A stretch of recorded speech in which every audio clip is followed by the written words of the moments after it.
Hamas x Israel नागरिकों पर हमले और भोजन को अवरुद्ध करने पर 1977 से संयुक्त राष्ट्र द्वारा प्रतिबंध लगा दिया गया है और इसे युद्ध अपराध माना जाता है। संयुक्त राष्ट्र ने एक बयान जारी कर चेतावनी दी कि नाकाबंदी से नागरिकों के जीवन को खतरा है और यह निषिद्ध है, और उन्होंने संघर्ष की स्थिति को बारूद के ढेर के रूप में वर्गीकृत किया। इस रवैये को युद्ध अपराध माना जाता है और यह इजराइल को अंतर्राष्ट्रीय आपराधिक न्यायालय में ले जा सकता है। आतंकवादी समूह हमास द्वारा नागरिकों को निशाना बनाने और फिलिस्तीनियों के भोजन और पानी को अवरुद्ध करने के हमले पर इजराइल की प्रतिक्रिया पर 1977 से संयुक्त राष्ट्र यूएन द्वारा प्रतिबंध लगा दिया गया है। नीचे समझें। संगठन ने एक नोट जारी कर प्रतिबंध की चेतावनी दी है। इससे पहले इजराइल पर आतंकवादी समूह हमास द्वारा हमला किया गया था, जो फिलिस्तीनियों से बना है। इसके साथ देश ने गाजा पट्टी पर पलटवार किया और बिजली, भोजन, पानी और गैस तक पहुंच को रोकते हुए पूरी तरह से घेराबंदी कर दी। इजराइल जिनेवा कन्वेंशन का एक हस्ताक्षर करता है, जो फिलिस्तीनियों के मामले में नहीं है, एक पर्यवेक्षक राज्य के रूप में मान्यता प्राप्त है, जो संयुक्त राष्ट्र का आधिकारिक सदस्य नहीं है। परिणामस्वरूप इजराइल पर नियमों का अनुपालन करने का आरोप लगाया गया है। इस मंगलवार 10 को संयुक्त राष्ट्र मानवाधिकार उच्चायुक्त वोल्कर तुर्क ने एक प्रेस विज्ञप्ति में कहा कि गाजा पर इजराइल की घेराबंदी करना प्रतिबंधित है। ऐसी घेराबंदी करना जो नागरिकों के जीवन को खतरे में डालती है, उन्हें उनके अस्तित्व के लिए आवश्यक वस्तुओं से वंचित करती है, अंतर्राष्ट्रीय मानवीय कानून द्वारा निषिद्ध है। वोल्कर तुर्क, संयुक्त राष्ट्र मानवाधिकार उच्चायुक्त। तुर्क ने स्थिति को बारूद के ढेर के रूप में वर्गीकृत किया और इस बात पर जोर दिया कि संघर्ष में दोनों पक्षों को नागरिकों पर हमला करना बंद करना होगा। सभी पक्षों को अंतर्राष्ट्रीय मानवीय कानून का सम्मान करना चाहिए। नागरिकों के खिलाफ हमले तुरंत बंद होने चाहिए, उन्होंने कहा।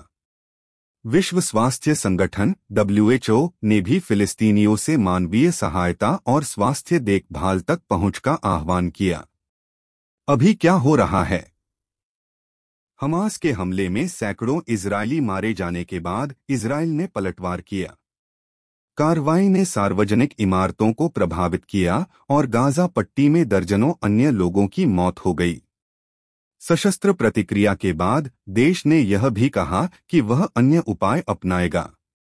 इजराइल के रक्षा मंत्री योव गैलेंट ने भी गाजा की पूर्ण नाकाबंदी का आदेश दिया और कहा, बिजली नहीं, भोजन और ईंधन नहीं। उन्होंने कहा कि यह कदम हिंसक लोगों के खिलाफ एक आंदोलन का हिस्सा है।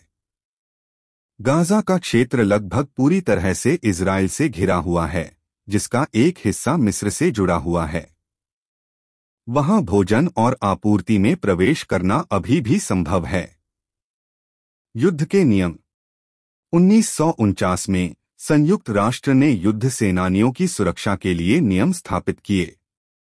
नियम जिनेवा कन्वेंशन का हिस्सा हैं, जो प्रोटोकॉल की एक श्रृंखला है जो शुरू में 19वीं शताब्दी में बनाई गई थी और पिछली शताब्दी में अद्यतन की गई थी। मुख्य अद्यतन द्वितीय विश्व युद्ध के बाद हुए। 1977 में संगठन ने 2 प्रोटोकॉल बनाए जिनमें ऐसे नियम भी शामिल थे जो युद्ध के स्थानों में नागरिक आबादी की रक्षा करते थे और मानवीय सहायता के प्रवेश की गारंटी देते थे। वे नियमों द्वारा संरक्षित हैं। घायल, बीमार, स्वास्थ्यकर्मी और धार्मिक। घायल और क्षतिग्रस्त जहाज सैनिक। युद्ध के कैदी। 168 अन्य देशों के अलावा इजराइल उन देशों में से एक है जिन्होंने समझौते पर हस्ताक्षर किए। इसलिए उन्हें नियमों का पालन करने की आवश्यकता है और वे अंतर्राष्ट्रीय आपराधिक न्यायालय ICC के अधीन हैं। पाठ युद्ध अपराधों की परिभाषा को रोम संविधि पर आधारित करता है, एक संधि जिसने अंतर्राष्ट्रीय आपराधिक न्यायालय संभावित युद्ध अपराधों का न्याय करने के लिए जिम्मेदार के निर्माण की स्थापना की और जो 2002 से लागू है। देशों को सम्मान करना चाहिए।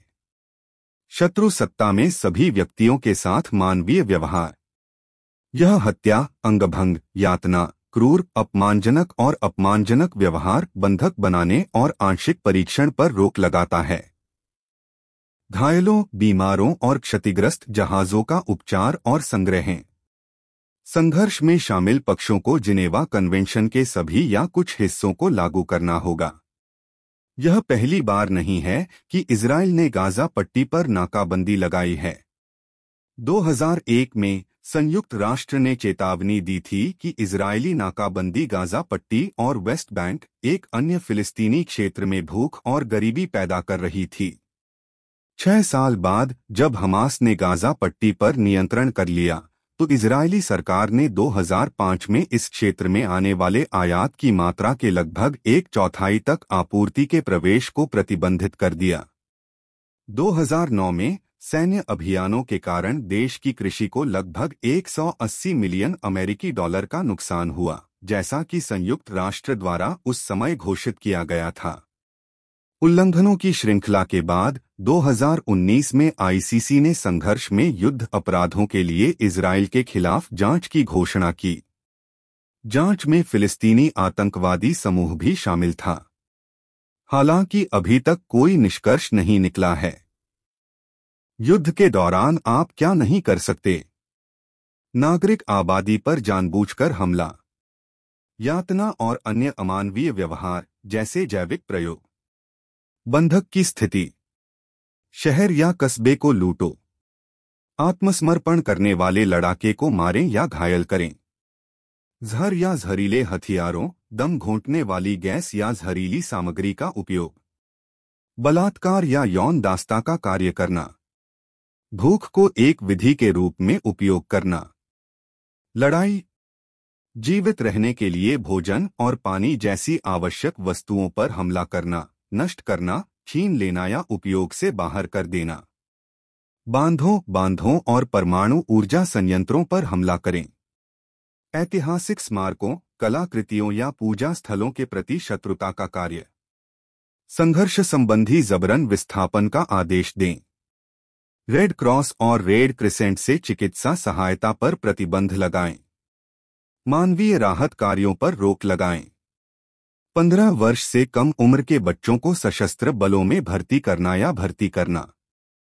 हेग के पूर्व न्यायाधीश का कहना है कि कार्रवाई युद्ध अपराध है। हेग ट्रिब्यूनल के पूर्व न्यायाधीश, मानवता के खिलाफ अपराधों का न्याय करने वाली अंतर्राष्ट्रीय अदालत सिल्विया स्टीनर के लिए जवाबी हमले में फिलिस्तीनी नागरिकों की अंधाधुंध मौत एक युद्ध अपराध है। गाजा में लाखों निवासी हैं और समूह के सदस्यों की संख्या बहुत कम है। फिलिस्तीनी नागरिक आबादी के जवाब में इजराइल द्वारा किए गए ये अंधाधुंध हमले एक युद्ध अपराध हैं। सिल्विया स्टीनर, हेग ट्रिब्यूनल के पूर्व न्यायाधीश का कहना है कि संघर्ष के परिदृश्य में अंतर करना मुश्किल है क्योंकि हमास एक सशस्त्र समूह है और हमेशा पहचान का उपयोग नहीं करता है। इसके बावजूद यह इस बात को पुष्ट करता है कि इजराइल की सैन्य शक्ति और बुद्धिमत्ता नियमों के भीतर स्थिति को संभव बनाती है। युद्ध की स्थिति इतनी सरल नहीं है, लेकिन हमारे पास ऐसे नियम हैं जो संघर्ष के बीच में रहने वाली आबादी, पीड़ित नागरिकों की रक्षा करते हैं। गाजा में 2 मिलियन से अधिक लोग रहते हैं और उनमें से एक छोटी संख्या हमास से जुड़ी हुई है।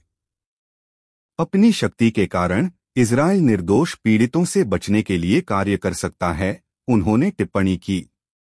नागरिकों की मृत्यु को युद्ध के दुष्परिणाम के रूप में नहीं पढ़ा जाना चाहिए। जब हम इजराइल के बारे में बात करते हैं तो हम एक अतिसैनिकृत राज्य के बारे में बात कर रहे हैं, जिसके पास हमलों को अंजाम देने की तकनीक है, जो नियमों का सम्मान करती है और खुद की रक्षा करती है।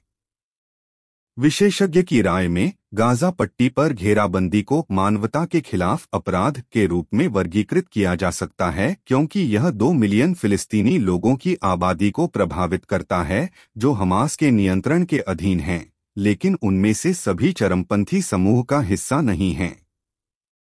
इस प्रकार उन्हें हमास एक्स इजराइल संघर्ष से असंबंधित नागरिक माना जाएगा। हम इसे बहस में नहीं देख रहे हैं क्योंकि इजराइल पश्चिमी तरफ है। क्योंकि यह उस तरफ है, हम अंतर्राष्ट्रीय अदालत में इजरायली अधिकारियों के खिलाफ कुछ भी नहीं देखने जा रहे हैं। आज हम जो देखते हैं और जो खतरनाक है वह एक समर्थन है पश्चिमी अंतर्राष्ट्रीय समुदाय द्वारा, अमल ने कहा।